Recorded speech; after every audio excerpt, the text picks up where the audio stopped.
जय Bhim India news में मैं पूनम काले आपका स्वागत करती हूँ। आइए नजर डालते हैं आज की कुछ खास खबरों पे। 20 सितंबर को राष्ट्रवादी युवा कांग्रेस की वेदांत परियोजना को वापस महाराष्ट्र लाने और पेट्रोल डीजल गैस के दाम कम करने की मांग को लेकर कलेक्टर कार्यालय के सामने विरोध प्रदर्शन किया। इस मौके पर राष्ट्रवादी युवक कांग्रेस के जिलाध्यक्ष राहुल देशमुख और पूर्व जिला परिषद सदस्य DS लहाने के नेतृत्व में जिलाधिकारी कार्यालय के सामने प्रदर्शन किया। कलेक्टर कार्यालय परिसर में जोरदार नारेबाजी से हड़कंप मच गया।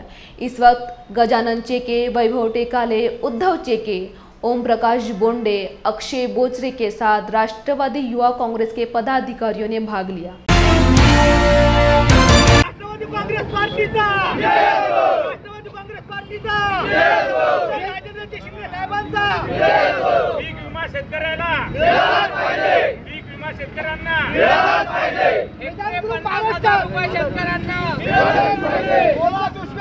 भाजप सरकारने दरवर्षी दीड कोटी मुलांना रोजगार देऊ असं आश्वासन दिलं होतं, परंतु ते आश्वासन तर त्यांनी पाळलंच नाही। परंतु या महाराष्ट्रातील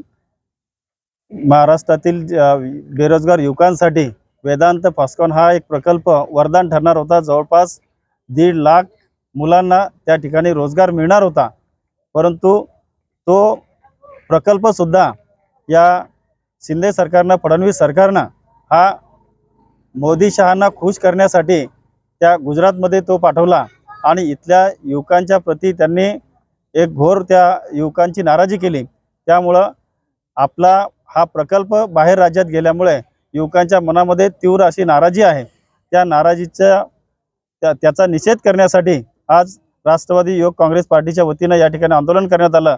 त्यासाठी आम्ही फादर बॉडीच्या वतीने त्यांना पाठिंबा देतो आणि लवकरात लवकर हा जो प्रकल्प त्या ठिकाणी गेलाय, खऱ्या अर्थाने शिंदे सरकारने त्यांची आहे ती ताकद दाखवून महाराष्ट्रातील या बेरोजगार युवकांसाठी हा प्रकल्प पुन्हा परत महाराष्ट्रात आणावा अशी त्यांना विनंती करतो। वेदांत फॉक्स हा प्रकल्प काही करून या गव्हर्नमेंटने महाराष्ट्रात आणावाच, बेरोजगारी हटवावी, कारण यामध्ये 1.5 लाख युवकांचा जीवनाचा भविष्याचा विषय आहे। त्यामुळे हा प्रकल्प महाराष्ट्रात आलाच पाहिजे। याकरिता आम्ही आज निवेदन दिलं। उद्या रस्त्यावरही उतरायचं काम पडलं तरी आम्ही राष्ट्रवादी काँग्रेस पक्ष पूर्ण महाराष्ट्रभर रस्त्यावर उतरल्याशिवाय राहणार नाही। त्यामध्ये आणखी असा एक प्रश्न आहे, पीक विमा। शेतकरी, भारत हा कृषीप्रधान देश आहे। आदरणीय शरदचंद्रजी पवार साहेब यांनी सर्व शेतकऱ्याची कर्जमाफी केली, पण आज ओला दुष्काळ जाहीर झाला। करायला पाहिजे, 1 हेक्टरी 50,000 रुपये तरी या गव्हर्नमेंटने शेतकऱ्याच्या खात्यात टाकलेच पाहिजे, हे आमच्या मागणी आहे। फॉक्सकॉन वेदांता की सेमीकंडक्टर निर्माण परियोजना महाराष्ट्र से गुजरात चली गई। इस वजह से महाराष्ट्र में हजारों बेरोजगार युवाओं की नौकरियों पर पानी फिर गया। इसका विरोध करने के लिए और इस परियोजना को वापस महाराष्ट्र लाने की मांग करने के लिए संभाजी ब्रिगेड के क्षेत्रीय आयोजक तुषार उमाले के नेतृत्व में जिला कलेक्टर कार्यालय पर हमला किया गया। प्रकल्प महाराष्ट्रात आलाच पाहिजे। महाराष्ट्र सरकारचा निषेध असो, महाराष्ट्र सरकारचा निषेध असो। फॉक्सकॉन वेदांता प्रकल्प महाराष्ट्राच्या बाहेर गुजरातला नेऊन खऱ्या अर्थाने केंद्र सरकारने आणि त्यांच्या बटीक असलेल्या महाराष्ट्राच्या मुख्यमंत्र्यांनी, सन्माननीय एकनाथजी शिंदे साहेबांनी, महाराष्ट्राचे उपमुख्यमंत्री देवेंद्रजी फडणवीस यांनी महाराष्ट्रातील बेरोजगार तरुणांवरती फार मोठा अन्याय केलेला आहे। आज महाराष्ट्र हा बेरोजगारांचं राज्य आहे। इथल्या एक कंपन्या गुजरात सारख्या राज्यामध्ये नेऊन खऱ्या अर्थाने देशाचे पंतप्रधान नरेंद्रजी मोदी आणि त्यांचं केंद्र सरकार हे महाराष्ट्रद्रोही आहे, हे मराठी माणसाच्या विरोधात आहे, हेच याच्यामधून सिद्ध होत आहे। आणि म्हणून या सर्व लोकांचा निषेध करण्यासाठी आणि या प्रकल्प पुन्हा महाराष्ट्रात येण्यासाठी आम्ही संभाजी ब्रिगेडच्या वतीने जिल्हाधिकारी कार्यालयावरती धडक दिली आहे आणि माननीय जिल्हाधिकाऱ्यांना यातून आम्ही निवेदन दिलेले आहे। येणाऱ्या काळामध्ये हा प्रकल्प महाराष्ट्रात आला पाहिजे। तसं न झाल्यास संभाजी ब्रिगेड महाराष्ट्रभर राज्य सरकारच्या विरोधात आणि केंद्र सरकारच्या विरोधात या ठिकाणी मोठा संघर्ष उभा केल्याशिवाय राहणार नाही। पुरानी पेंशन मिलनी चाहिए, ये मांग लेते हुए कोल्हापुर जिला सेवानिवृत्त कर्मचारियों ने संगठन की ओर से जिलाधिकारी कार्यालय पर बड़ा मोर्चा निकाला। ऐतिहासिक दसरा चौक से बाइक सवार रैली मोर्चा जिलाधिकारी कार्यालय के बाहर शासन के खिलाफ जोरदार नारेबाजी की। जब तक हमारी मांगें पूरी नहीं होती तब तक यह आंदोलन चालू रहेगा, ऐसी चेतावनी दी गई। साथ ही इस मांग का निवेदन जिलाधिकारी राहुल रेखा राव इनको दिया गया।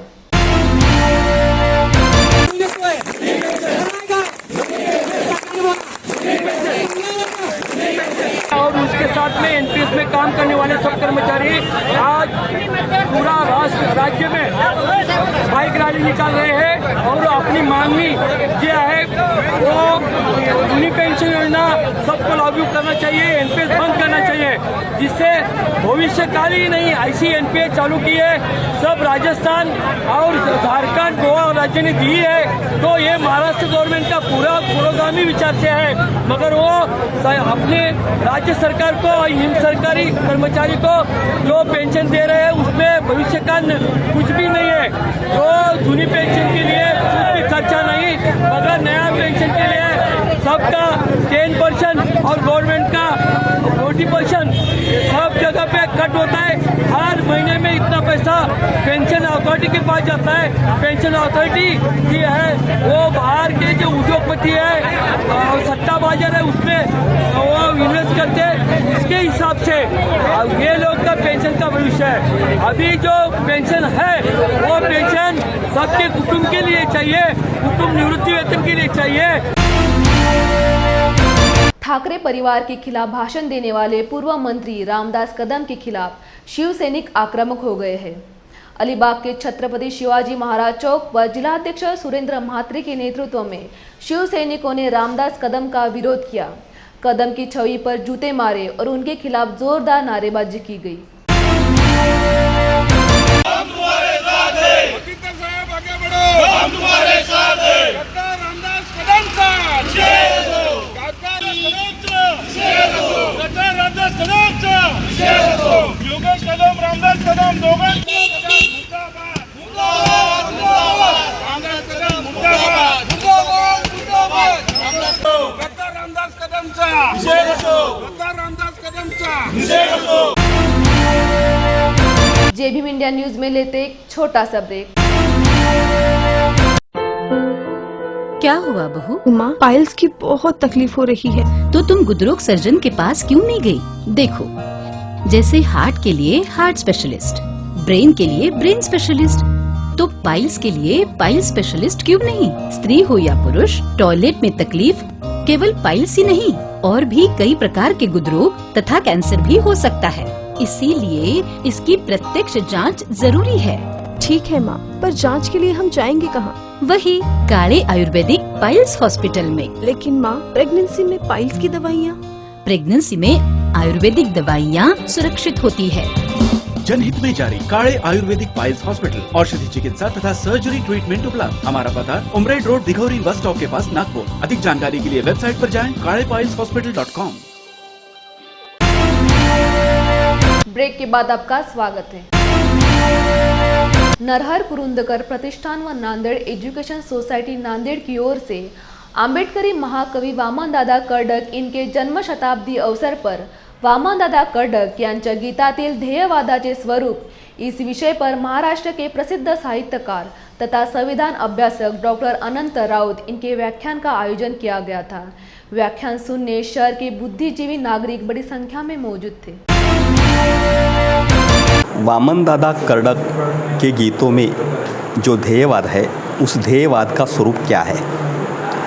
वामनदादा कर्डक जी, बाबा साहब आम्बेडकर ने जो देश में आंदोलन चलाया समता की प्रस्थापना के लिए, जाति व्यवस्था का अंत करने के लिए और गैर बराबरी वाली जो व्यवस्था है, इस व्यवस्था को नष्ट कर कर स्वतंत्रता समता पर आधारित व्यवस्था का निर्माण करने के लिए जो आंदोलन चलाया और उस आंदोलन में जो विचार रखा, उस विचार को लोगों के सामने रखने के लिए वामनदादा कर्डक जी ने गीत लिखे और उनके गीतों में बाबा साहब आम्बेडकर का जो तत्व ज्ञान है, उस तत्व ज्ञान का प्रचार प्रसार करना और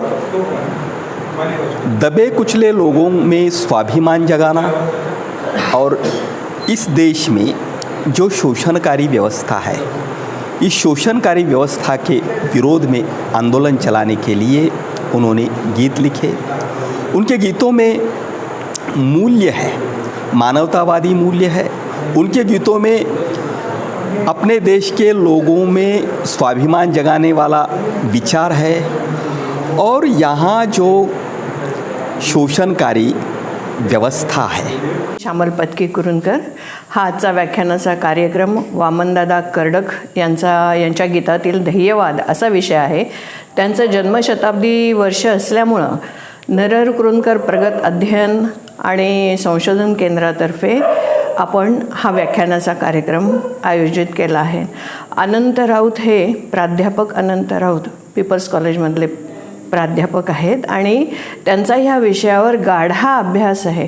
त्या निमित्ताने आम्ही म्हणजे राऊत सरांना आम्ही विनंती केली आणि त्या वामनदादा कर्डकांच्या जन्मशताब्दीनिमित्त त्यांनी कबूल केलं भाषण द्यायला। असे आम्ही वेगवेगळे कार्यक्रम वेगवेगळ्या निमित्ताने घेऊन नरहर कुरुंदकरांचा जो वैचारिक जागरणाचा भाग होता, हा त्यांचा वैचारिक जागरणाचा भाग पुढे नेण्याचा प्रयत्न हा नेहमी करत असतो। व्याख्यान आणि व्याख्यानाच्या नंतर होणारे प्रश्न उत्तरं याच्यामुळं ह्या जागरामध्ये भर पडते अशी आमची धारणा आहे आणि हा भाग आम्ही नेहमीच घेत असतो। कोविडमध्ये ऑनलाईन भाषणं घेत होतो, आता ऑफलाईन भाषणं आम्ही घेत असतो। मातोश्री रमाबाई उत्कर्ष संघ PL लोखंडे मार्ग चेंबूर की ओर से प्रबोधनकार ठाकरे की 137वीं जयंती मनाई गई। प्रबोधनकार ठाकरे की पहली बार सार्वजनिक जयंती चेंबूर में मनाई गई। इस वक्त मुख्य वक्ता, लेखक और विचारक चित्रलेखा मराठी साप्ताहिक के संपादक ज्ञानेश महाराव और लेखक आनंद मस्के ने मार्गदर्शन किया। इस अवसर पर मुख्य अतिथि पूर्व सामाजिक न्याय मंत्री चंद्रकांत हंडोरे, आंबेडकरी आंदोलन के वरिष्ठ नेता किसान माने थे। जयंती के अवसर पर महाराष्ट्र बाजारपेठ सुपरमार्केट के मालिक डॉक्टर कौटिकराव दांडगे की ओर से लड्डू बांटे गए, साथ ही अन्य गणमान्य उपस्थित थे। प्रबोधनकार ठाकरे यांची प्रथमच चंबूर आंबेडकरी बालेकिल्ल्यामध्ये जयंती साजरी झाली। त्याचे आजचे वक्ते चित्रलेखाचे मराठीचे संपादक आदरणीय ज्ञानेश महाराव साहेब हे प्रमुख वक्ते होते। तर आजच्या ह्या जयंतीच्या अनुषंगाने साहेब आपण आपले मत व्यक्त करा। प्रबोधनकारांची जयंती करून खूप चांगला पायंडा पाडलेला आहे। आंबेडकरी समाज हा महाराष्ट्रामध्ये कायमच वैचारिकदृष्ट्या मोठा भाऊच राहिलेला आहे आणि त्या मोठ्या भावाचा मान प्रबोधनकारांची जयंती साजरी करून त्यांनी राखला आहे।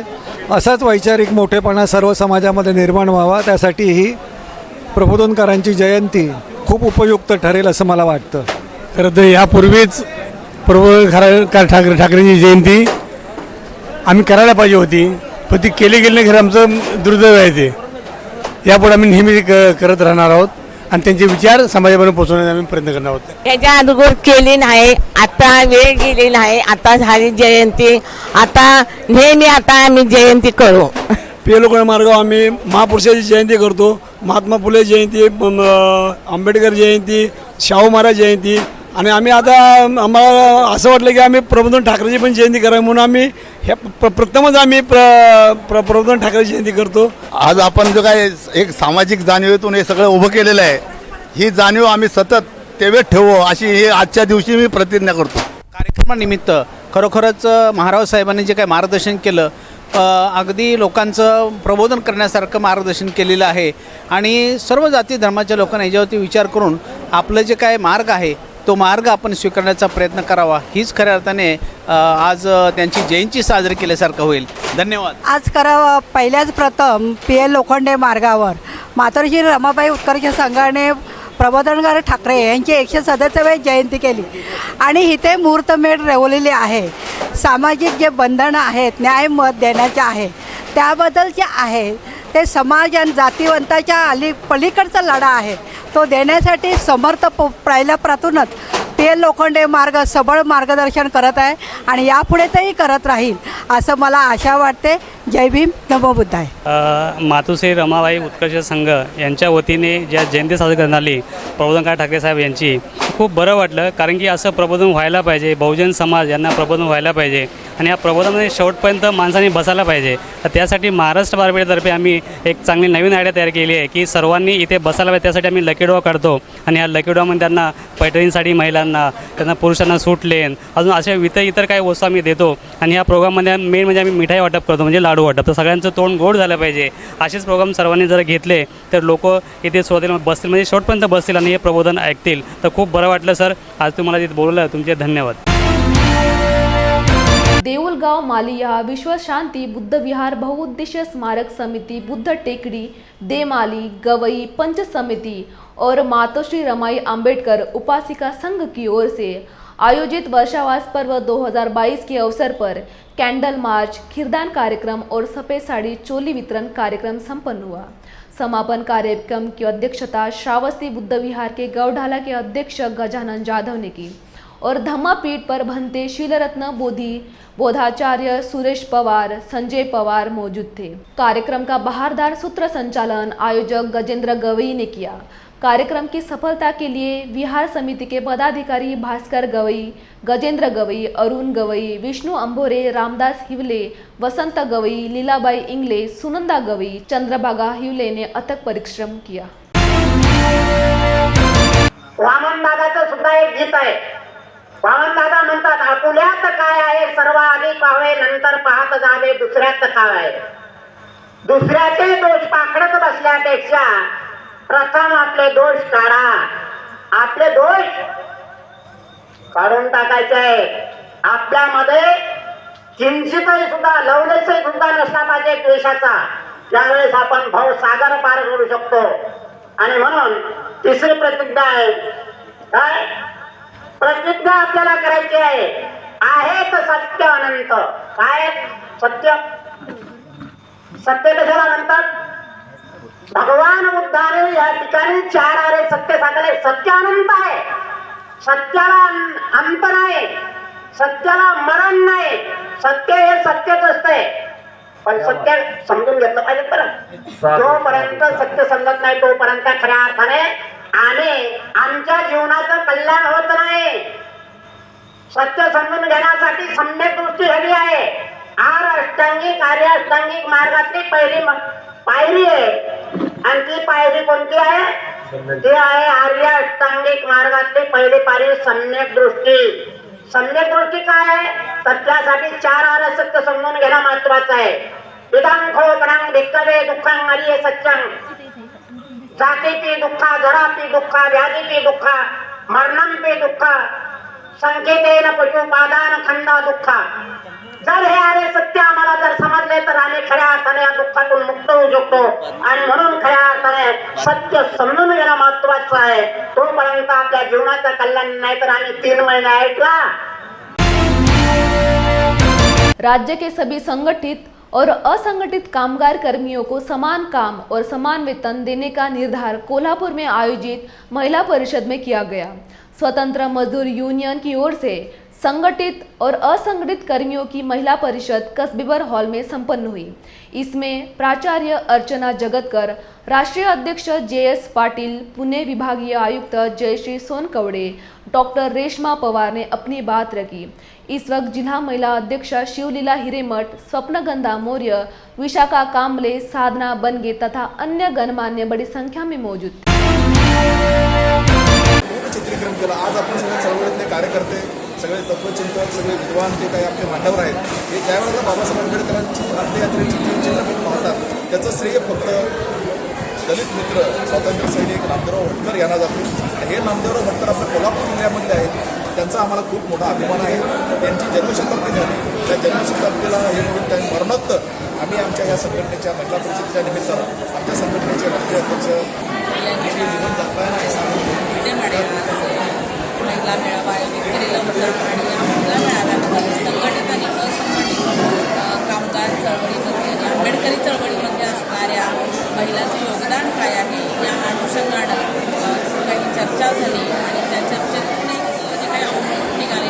आज के लिए बस इतना ही।